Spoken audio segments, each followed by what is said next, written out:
Alrighty, if you're in the 9 to 5 trying to get out, if you've been in and out of 9 to 5, or if you've completely departed, this is a reminder for you to not fucking stop doing what you're doing. Do not fucking stop. Please.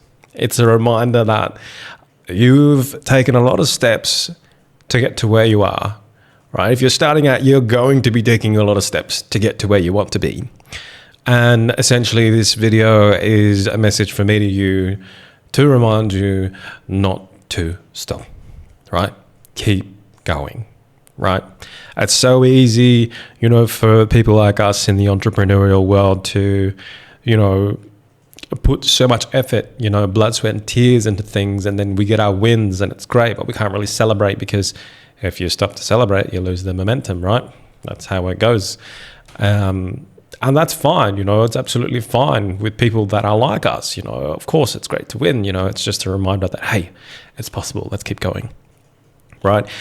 Even the ones in between, who have the 9 to 5, but they also got the side business, right? Which really they want it to be the main business. And, the wins don't come as often, but they do. And it's just like a shimmer of light, at the end of the tunnel. It's like, it's possible. It's just, I can't right now because of probably financial reasons, the safety net of a 9 to 5 is what I need right now. I don't have the balls or I can't afford to actually spend the time and invest and get out of this to get to the other side, right?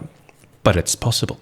And then the people who are in the 9 to 5, who are fully in the 9 to 5, who are just like, I wish I could, and then they dabble on things, after hours or on the weekend, and like there is a shimmer of light. There's a little bit of light for a reason, right? And there are people out there, me, who have made it to the other side. Granted, yes, it's taken forever. I think myself personally, if I wasn't stubborn, I wouldn't have been able to make it out, right? It really takes a certain type of character to make it out. But this video, I am wanting the algorithm to find the right people like me, who really want to make it out. Well, in the process of making it out, I've made it out. Fortunately, it's great. It took me forever, right? Really did. Honestly, it really did. And this is me sort of like giving back to the community, giving back to the people, and just geeing everyone up to make sure that they do set out to complete what they wanted to do when they started, right? To fulfill the vision, right? To see the North Star, so to speak, and actually achieve it, right? Get to there. So that's now, your base floor. And then you have a new ceiling, a new glass ceiling, and then a new sky, and then a new North Star, right? I want people to understand that it's actually possible. Granted, look, depends on your situation. There are a lot of variables that come into play, but for the people who really, really want it and truly do believe it, and that you can, this video is for you, right? I want to go through some of the basics, like the fundamentals, like the ingredients that you need to get yourself out of where you are now and to get to a place where you're fully self-funded, right? Now, I'm sort of I'm more biased towards the tech industry, which is fine. But this conversation I'd like to have is more about just entrepreneurship in general, right? Getting into a full cycle where you're able to fully fund yourself, where you invest in yourself and then create an opportunity and create yourself a vehicle to actually get to the lifestyle that you're seeking to achieve and become something you've always dreamed of, right? So the people fully in the 9 to 5, you have the dreams. The people half in, half out, you're tasting it, right? It's a reality at this point, right? And then the people fully out, congratulations. But now you got so much ahead of you, right? Now it's like you've made enough to sustain yourself, but how do you make more? Right? Because that was the whole point, right? To get out of the trenches, to make the dream a reality. And then once you're there, it's like, okay, got to dream bigger, got to make more, right? go scale up without doing stupid shit. Because there's a lot of people that I'm seeing lately, right, now that I'm reconnecting with social media, you know, like there are people in different situations, you know. A lot of people, you know, might have been lucky like me. Look, to be honest, I'm pretty lazy as a person. Like, I know who I am. I am very lazy, you know, and above that, you know, there are so many things that I've went through. But what I was trying to get at is that everybody has a different story. Every industry has different levels of upkeep. You know, some industries require you to invest up front. Some in others, like mine, say, for example, almost like literally nothing. I could literally start with $0 because of the nature of what I do. But I like to sort of press people on this, right?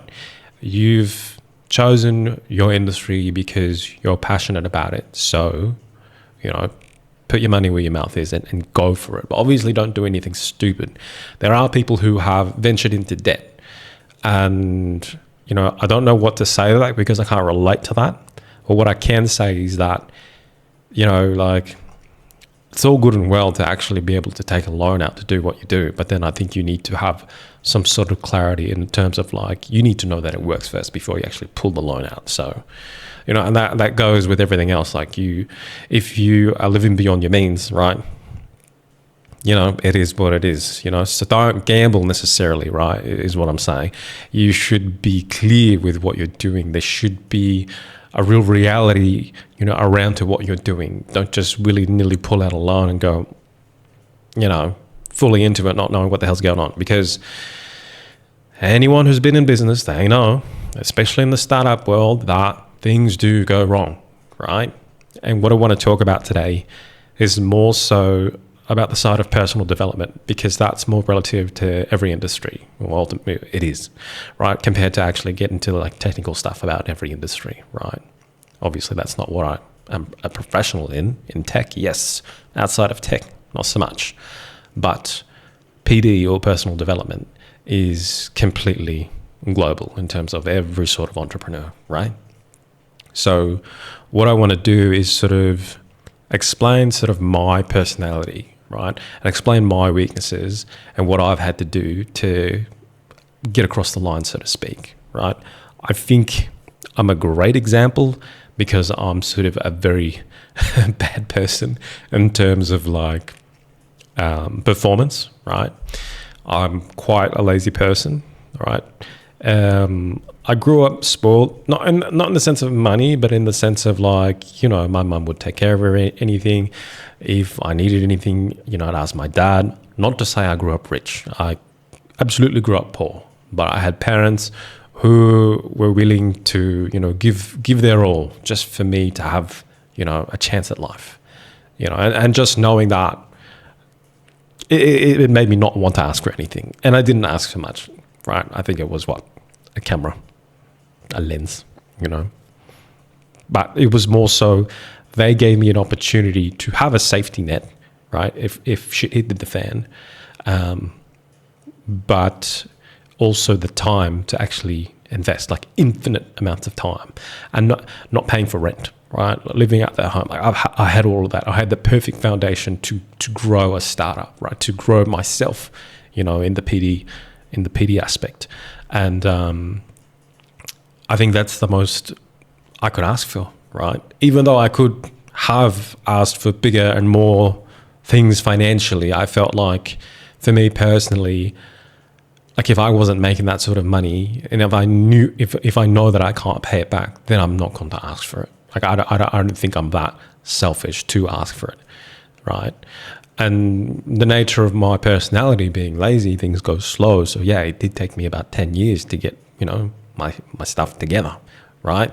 And it did take me a whole journey, right? If I were to look back, I think, you know, I would probably tell myself, go and ask your mum for money to get yourself a mentor, because I didn't have that. I didn't even know of that, right? Didn't even know it existed. But that would probably be the fundamental change that would have changed my life tenfold, you know, absolutely. Because the first 10 years of business, the first 5 years of business, really for me was just work for free, because Like I was doing photography back then, and it's like, it's all well and great to make money, but because I've had this safety net situation, I wasn't really money focused. What I was really more focused about was getting into the process of business, right? And how I actually dove deep into that was actually to sell my services for free, right? First one's for free. After that, we can talk about prices. It made the sales pitch so easy. It's almost like an immediate yes, right? Even if they had a second supplier that they were paying for, it's like, oh, this dude's doing it for free. Just get him, you know? So it worked. I didn't need sales because the sales was free. I didn't need marketing, well, because I was getting out there. I was not really necessarily knocking on doors, but I was getting out there. Right place, right time situations, right? Everything was very organic to the physical world. And this is, I could have ran Facebook ads, you know, I did get into Facebook groups and all that stuff. And that did organically get me there, right? Most of my marketing back then was just outreach, you know, on social media, you know, and yeah, the first 5 years literally for free, working on my own projects that I liked. It was just passion projects, but it got me naturally into a position where I had to understand business ops, you know, like I had to understand that I need systems, you know, even though I was doing everything manually, you know, I was having the time of my life because it's like, this is way better than a 9 to 5. I know I'm not getting paid the same, but I'm learning, right? And it was just learn, network, get myself out there. And then eventually I would end up in a 9 to 5, right? Because it's like, I need money now, you know, like I can't sustain this, you know, dream, so to speak, because there's bills to pay, you know, there's friends to see, there's birthdays to go to, you know, there's clothes I need to buy, you know. Granted, you know, I did have Centrelink back then, which is like the welfare in Australia for people outside of Australia. But even then, it was just like, I mean, if we were broke, I would definitely take it. But I was such a weirdo where I was just like, I feel like I'm leeching from other people. I didn't deserve this money. I think it was like $250 a fortnight or something like that. And I used to look up to that because it's like, oh my God, cool. You know, there's money coming in. I can actually do something with it, right? And I remember spending all of that just to hire people to fuel my passion projects. Like that's how much I didn't want to use the money. But in my head, I'm just like, oh, what if I just take that, give it to someone else and they can work for me, right? That's literally how I felt about it, to a point where it's just like, I need to cut this off. And I canceled it because I was like, I'm becoming too dependent on this, right? And it's funny looking back because it's just $250, right? Now it's just nothing to me. But that was everything back then. And my decision to cut myself from this welfare payment was me being proactive in the sense of being more serious about generating income. And yeah, it did help, right? But then it became a bigger sort of a looming issue where it's just like, first I was cutting that. Then I had this moment in my room. I sat down on my bed and I was looking in my room and I was like, how many of the things in this room do I actually own, right? The 4 walls in my bedroom, not mine, right? The couch, okay, I think I paid for that, right? The bed, no. The bed frame, no. The PC, I don't think so. The camera, no. The lighting gear, yeah. But, you know, like I couldn't count 10 things, right? 10 things that I actually owned. And I was like, damn, that's crazy, right? For someone who's registered a business card with the bank, who takes the business queue priority, you know, like, and then you walk past, you know, like 50 people in line, and I'm like, oh yeah, you know, strutting my stuff, you know, like full on ego, right? Because I'm a business owner.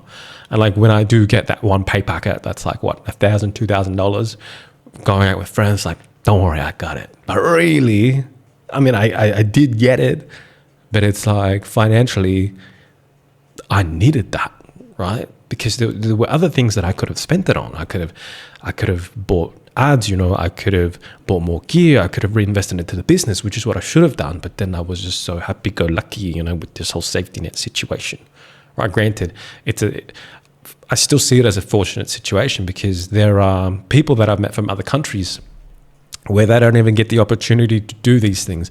They don't even have a bank account that lets them accept global payments, right? It's very different, right, in different parts of the world. But I'm mainly speaking to the Australians here, you know, people in America, people in UK. I'm assuming that this applies to you too. I highly assume, yeah, very likely. Yeah, like, it's crazy what you have to go through as an entrepreneur, right? It's cool to say all these things. I really hate the word, but it's the right word for the definition. I just hate that people flaunt it, you know. And like we're in this new era now where you got all these young Gen Z kids, or even younger, I think. I don't even know anymore. This whole Gen thing is a new thing. But anyways, all these younger kids just on social media, they don't know what the real world is. They don't go out, and yet they're able to create all this branding, which is great. But, you know, it's all smoke and mirrors, right? Like, back in the day, people didn't need websites to generate $1 million, $1 billion, right? Even to this very day, you look at, you know, most of the construction industry, you know, that I'm familiar with, they just have a web page that pay for that does nothing, right? That got designed once and that's it. Everything else is a handshake. Literally, that world still exists to this very day. In the future, maybe 40, 50, 60 years from now, I'm not too sure, right? I think this old school process might diminish, right? Because everything's leaning towards social media these days, right? But I think that, you know, also depending on where you are, there is a gap. We do have an opportunity now to actually go global, right? Granted, I'm speaking for the tech industry, right? But, you know, and I hope that, you know, this helps a lot of people in the tech industry, but for everybody outside of it doing physical services or selling physical goods, it's going to be a little bit harder, right? And I hope you're in the right situation, like the right environment for you to actually prosper, right? But anyways, we're not going to get into that, even though I said, you know, I wasn't going to get into that. Anyways, I confuse myself sometimes when I talk. I wanted to talk about PD, personal development, right? I myself being very lazy, it took me so long to understand that I am a lazy person, right? And not only that, I had a huge issue with like procrastination. I remember the first few years, it was just do a little bit of business and then play some games. Like I would literally do an hour of business and maybe 4 hours of games, maybe 6 hours, 8 hours. I don't know. The balance was off, you know, like I felt like I created this opportunity for me to make some money. And when I did, it was the reward system straight away. Let's go play some games, right? Let's go chill out. Let's go do some music. Let's do this. Let's do that. Just all the stuff that would have made me money, right? It was all just living off a high in terms of being able to do what I love to do and maybe get paid for it, and then just binge gaming, you know. Looking back, I sometimes, like even now, I think, how the heck did I get out of that? Like, that's crazy. But, you know, as you get older, you know, you see all of your other friends mature, you know, like all the other 9-to-5ers, they do better. You know, they get promotions, they climb up the ladder, they make more every year, you know, every few years, actually, not every year. But you actually see them progress, you know, and you see some people, like I had friends in the health industry that were just absolutely killing it, right? I've got people in the construction industry absolutely killing it, right?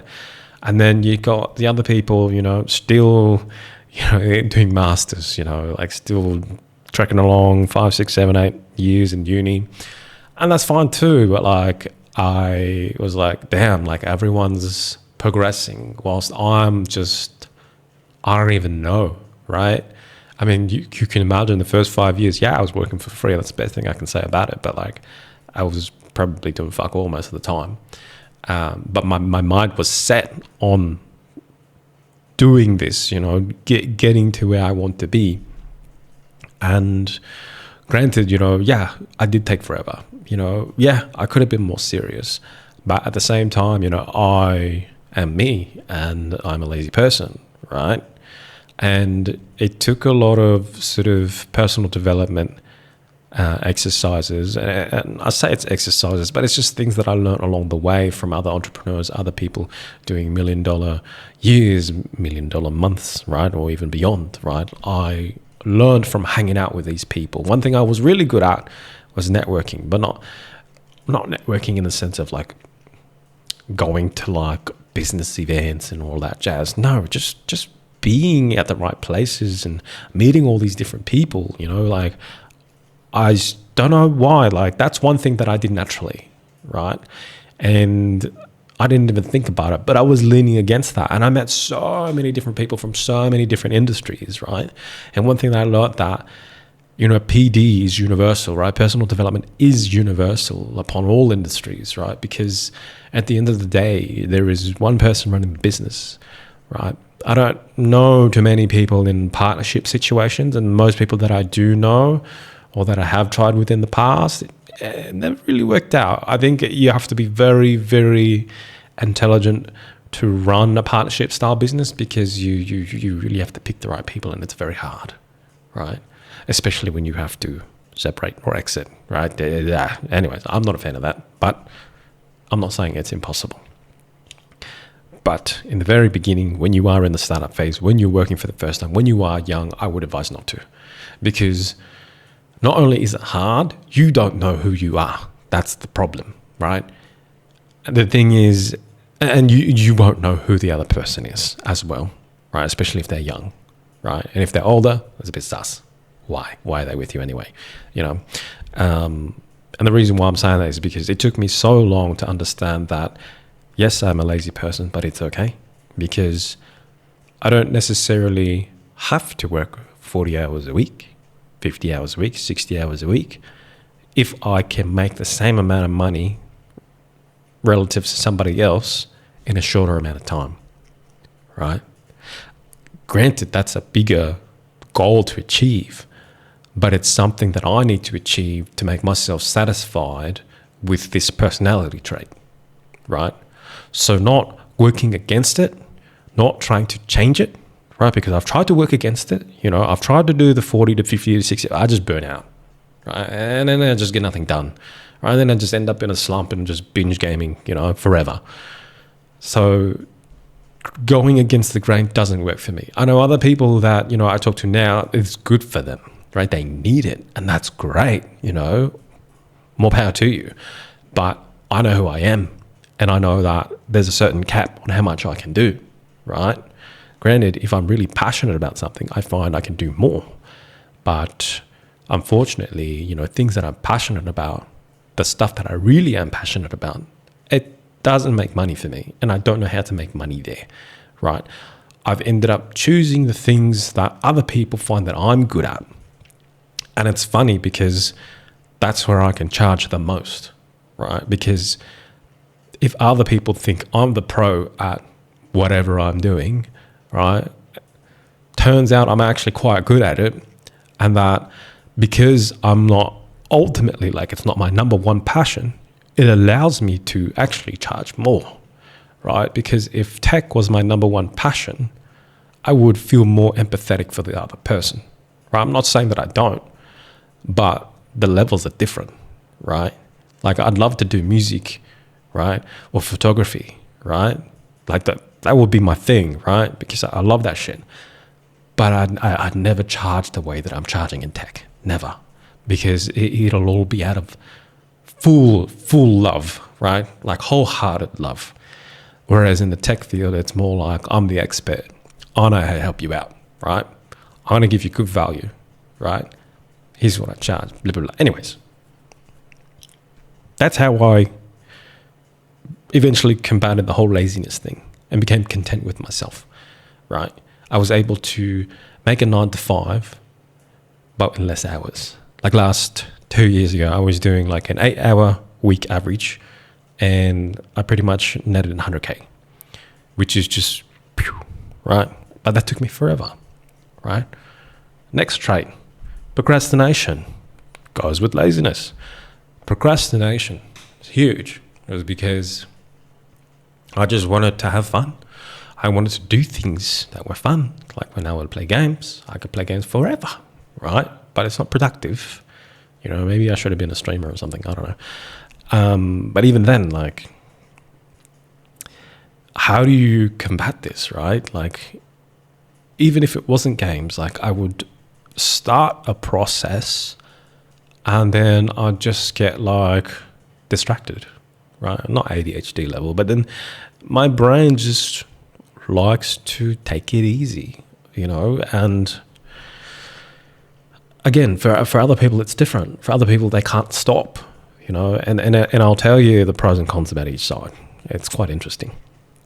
But how do I get around this, right? Obviously, I went against the grain and I tried, you know. It was a bunch of like personal development around morale. It's just like, how do I turn this? How do I stop procrastinating? And there were all these things that you could do. Like, I remember in the very start, it was like, you know, the guys in the military, they make their bed first thing in the morning and it's like one goal accomplished, right? That didn't really work for me, probably because I didn't make my bed. But then, you know, it would be ultimately different things that would work out for me. And it took me time to figure out what it was. You know, I was understanding who I was as a person, right? Like the whole gaming thing, like obviously I can't mix this in with work, you know, like I tried like idle gaming, I tried mobile gaming, just leave it there. I tried all these things, right? And it just didn't work out, you know, to a degree, even these days, like, I mean, I find eventually what happened was, you know, I did grow more passion for the tech industry, which allowed me to procrastinate less. But not only that, being involved in bigger and bigger projects naturally just sort of waned off the procrastination. I find when I'm with people live in a call, I'm a totally different person. Like I'm switched on, I'm all about it, you know, I'm fully professional. I work with enterprise clients, which just blows my mind again, right? Coming from where I was. Completely different person. But I find that as soon as it's like a traditional setup where it's like you go to a meeting, you scope out the work, you go away, you do your thing, you come back later, and then you show them. That's what I call asynchronous work. I realized for me that ties into procrastination, because it's like you get the freedom to choose what you want to do when you want to do it, right? That's the nature of, you know, doing your own thing rather than a 9 to 5. But when I was at a 9 to 5, every day I was getting up early, you know, brush my teeth, shower, eat breakfast, go to Macca's, get a coffee, if I could drive to work, get in traffic, all good, get into work, G'd up, let's do this, have the meeting, this and that. What the hell, right? That person is not me at home. Me at home is like, shut down, you know, chill out, what's there for dinner, this and that, how much time do I have? Do I go all night? Do I game? Is there a day off tomorrow? What's the go? You know, like everybody knows what I'm talking about. And I found it weird that when I'd show up for my 9 to 5, I'd be so into it. But when I need to show up for myself, it's so hard, right? And the asynchronous work was basically what actually got me through, what actually made me transfer to a 9 to 5 fully, right? Which is fantastic. But I noticed that when I would peel away from the client, when the meeting would end, it's just like, oh, you know, I'm at home again. It's just the same thing as the 9 to 5, going to work and then coming back. So I developed this new thing where I do live work, where it's like, instead of me meeting with you, we scope it out, we meet it for half an hour or whatever, an hour, and then hang up the meeting, and then I come back to you in X amount of days. It's rock up, live, let's work together, let's do this for 3-4 hours, right? Charge even more. And we get work done right on the spot. And when I hang up, the beautiful part is there's no homework for me. Like, it's just boom, done. Then I actually get to shut down and not feel guilty about it, right? Literally eliminating procrastination. Granted, I do still have normal asynchronous work where, you know, I still have to meet with the client, scope them out, blah, blah, blah, because of just, they're busy, right? It is what it is. And it's fine. I still deliver, right? I still do. But I really like the fact that I have this live work where it's synchronous and I can just eliminate the procrastination, because I found out that the person that I am in front of people is completely different to the person that I am on my own. And granted, that gave me such a big push and it made me feel so happy. that when I do asynchronous work now, it's so much easier. It's funny because like doing more of the live work made my asynchronous work easier. I don't know how, I don't know why. Maybe I'm growing up. I don't know.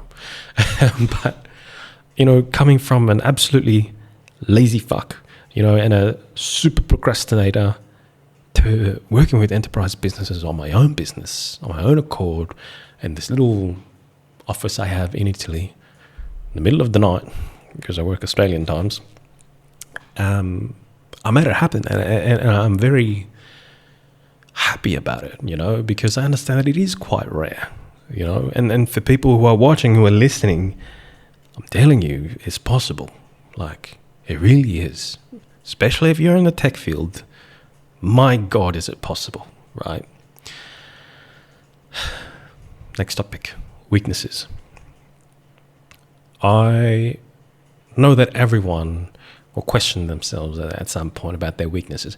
Everyone who's running through a startup, who's failed 2, 3, 4, 5 times, they know their weaknesses, right? The question is, again, how do you go about, solving the problem, right? Traditionally, you would go against the grain. You try to do the opposite, right? And for me, knowing who I am, that doesn't work for me, right? Could work for you, right? And then it's understanding what the hell the weakness is, right? And then literally you're left with no other option but to work with it, right? Pretty much. So what are my weaknesses? I mean, it pretty much relates to the other two, where I can't really see myself cranking out the hours, right? My dad will easily do like 70-hour, 80-hour weeks, no problems.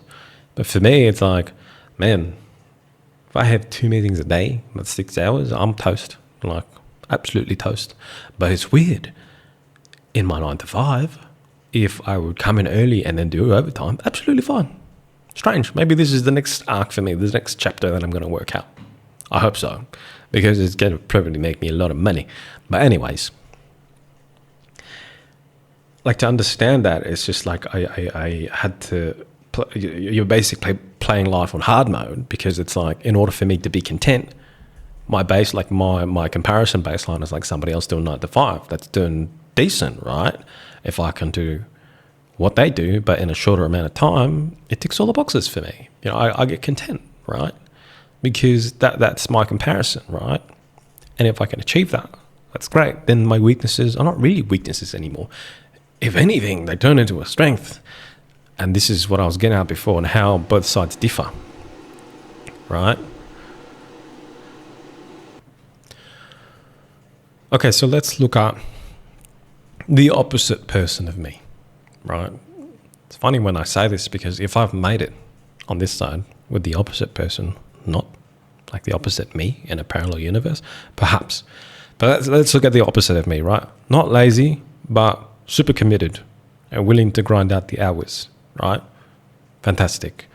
Doesn't procrastinate. If anything, works too much, right? Can't stop working. What's the difference here? I feel like this person was very good for 9 to 5, obviously, but if they were in business and they made it through the trenches, like they actually got to the other side, I think the problem with that person is that perhaps they don't have time to cast their vision. They don't have time to dream. They don't have time to stop, turn off, relax, and just notice the world. Because like the whole networking thing for me, it allowed me to actually sort of empathetically be in other people's shoes, see what they're going through, understand the industry a little bit more. I feel like the opposite of me is more tunnel vision, where it's like grind it out, which is great when you've figured out exactly what you want to do. However, it's not great for a startup because you don't know what you want to do. Cool, you can choose things to do, but you don't know you don't know how the stars align for you and what business you should be in. Right? And nobody can tell you that until you've done enough, right? And for me, personally, my journey was more about following the money rather than following my heart, right? which sucks because I followed my heart for the longest time, you know, and what I truly want to do didn't give me the success. Whereas when I followed the money, it led to more money naturally, right? And it's really hard to give this reality to people that I talk to who are starting up, because, you know, I was in the same position as them. It's like, I don't give a fuck. Like, this is what I love doing. I can see myself doing this forever, you know? It is what it is. And look, there are some people who choose what they're passionate in and actually end up very successful, which is fantastic, absolutely fantastic. But in terms of like just the general stuff that I see, it's not the case, you know. Oddly enough, you know, life's hard, you know, shit happens. But when people externally validate you for what you're good at, I think that's a very telltale sign of what you should actually do. Rather than you choosing yourself, you know, listen to what others think of you, right? And it's a little bit hard to say. Even this in itself could be wrong, you know, like there's so many different variables, right? But the one thing that is right is when everything aligns and shit just works out, like you're happy enough to do the work and the money's there, you know, and it works with your personality. It works with how your personal development can evolve, right? PD is different for everyone because it's almost like I've boxed myself in a way, but I've made solutions around it, right? Some people, I feel like they can fix their weaknesses and become something else. For me, it's like, I know who I am, you know, I know what my soul looks like. If we're getting a little bit spiritual. If I would have changed this dynamic, which is in my DNA, I could probably do it for a little bit and then I'll burn out because that's just who I am, right? But there are other people who are able to change and become something different and become something better, and they're absolutely happy doing it, and they can do it forever. Whereas there's some other people that I know they can change, they will change, they do it, but then they become not themselves, right? And that's the problem. Again, everyone's different. You know, again, this all revolves around just not stopping. Don't give up. If you're not stubborn enough, listen to me more and become a little bit more stubborn because you can make it through. You really can. And for the ones that have made it through, my God, you need a new North Star. You need to work harder. If you've made it through and you're cruisy, I'm telling you now to light a fire up your ass, because there is more money being left on the table every day you don't make more, right? Unless you're lazy like me and you've figured it out and you can just cruise, right? Which is cool. This year I decided to do more. Last year and the year before I was cruising. But hey, everyone has their own time. Everyone has their own journey. Everyone needs to do what they do. But ultimately, the people who want to achieve the dream, you obviously need to put time and effort into it. Right? And be smart about it. Like, I didn't have a mentor. You know, another reason why I'm creating these content pieces is because I want to give this to other people who don't have it. I love talking to people who don't have it, because I can be a source of positivity for them to see that, hey, there's something there, right? It's not impossible. It's not all talk, or it's not all clout chasing on TikTok. There's actually a reality behind it, right? You know, the most wealthy people that I know don't show it until you work with them. Then they show it. But on a personal level, they don't show it unless you're family or your best friends. Otherwise, they wouldn't show it. They don't dress it. The more money you have, and I'm talking about money. I'm talking about beyond fuck you money. It's like, you don't want to flaunt it, right? You don't want to be a target, right? Most people who are rich, they're not influencers. They're not public figures, right? Some of them are, yes. It's a little bit different there because their line of work is being in the public. But for the ones that aren't, it's just like incognito, you know? Anyways, that's just me and my opinions, me and my life, me and what I've experienced, right? And just as a final little segment here, just to wrap up the video, I just want to remind you to stop and look back at everything you've done. I find if you've spoke to GPT enough, or Claude, or whatever platform that you're using for AI, if you're not, start, please. It will start documenting your lifestyle. Like, put it all into different folders, you know, one's personal questions, one is about work, or one's about business, this and that. Separate your stuff, right? And start feeding it data if you're not doing it already, right? When you're having a rough day, I shit you not, ask it to give you a boost. And you'll be surprised what it comes up with, because it takes all of the messages from your positive wins, right? And it assembles it together to remind you of what you've been through, right? And it's the best feeling. Like, that's a new thing about AI that we've never had before, right? Maybe, you know, you'd have an executive assistant, or, you know, staff, or this and that, and they'll be able to remind you about bits and pieces, right? That's relative to them about when they think about you. But this AI thing, it knows everything, which is, some people are scary. For me, I think it's like employee of the year. But anyways, if not, watch some of my shit. And I'll remind you that it is possible. I'll remind you that you've been through some stuff. I'll remind you that there is the other side. There is a bridge for you to walk across. You know, there are stairs for you to climb to get to the next level. You know, there always is. And ultimately, you know, have this dream that you want to achieve, you can get there. You absolutely can, you know. And if it helps, just when this video is over, just turn off your phone for a second and just think, right? Get into a space. Just think, what's the last 5 wins, literally? Or what are the last 5 paradigm shifts, right? Just start diving into that. It doesn't really have to be 5, but just remember, or even just track back to the start. When was day 1? What did you do on day 1, right? What happened a few months after? What happened the next year, the year after that, right? And for people that are just starting out, dream fucking harder. Just want it really fucking bad. Manifest the shit out of it. And if you're procrastinating and manifesting, then tomorrow, honestly, just write yourself a to-do list. Prioritize it by maybe difficulty or importance, whatever it is. Just write it out. And I swear to you, do the first thing. And then that's the momentum. And then do the second thing. And then the third thing. I don't care how long it takes you. Just do it.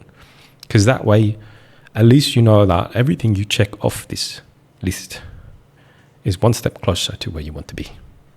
Right? That's it. For the people who want to get out of 9 to 5. All of you 9 to 5ers, I swear to you, people on the other side in business, they complained exactly like you complained. I don't have the time. I don't have the money. I don't have the balls. Well, you guys never say that, but it's true. I don't have this. I don't have that. Well, guess what? If you keep closing the doors on yourself, you'll never open it. So bloody open it. The timing is never right. Honestly, the timing is never right. Really, it's not. So don't think about the timing. Just do it. Doesn't matter how much you do, as long as you can keep doing things. Eventually, it will get to a spot where it's literally enough for you to jump, right? For me, when I transitioned, it was not a good time, right? I moved overseas from Australia to Italy, right? It was not a good time. I just bought a house. It was not a good time, right? I was literally, there was a gap from my last paycheck to me running the business and getting another paycheck from the business. This gap was fucked, literally, right? But I made it through. And you know what? If it wasn't for that last paycheck, this giant gap, and then the next paycheck for my business, if it wasn't for that, I would have never crossed over, honestly, you know.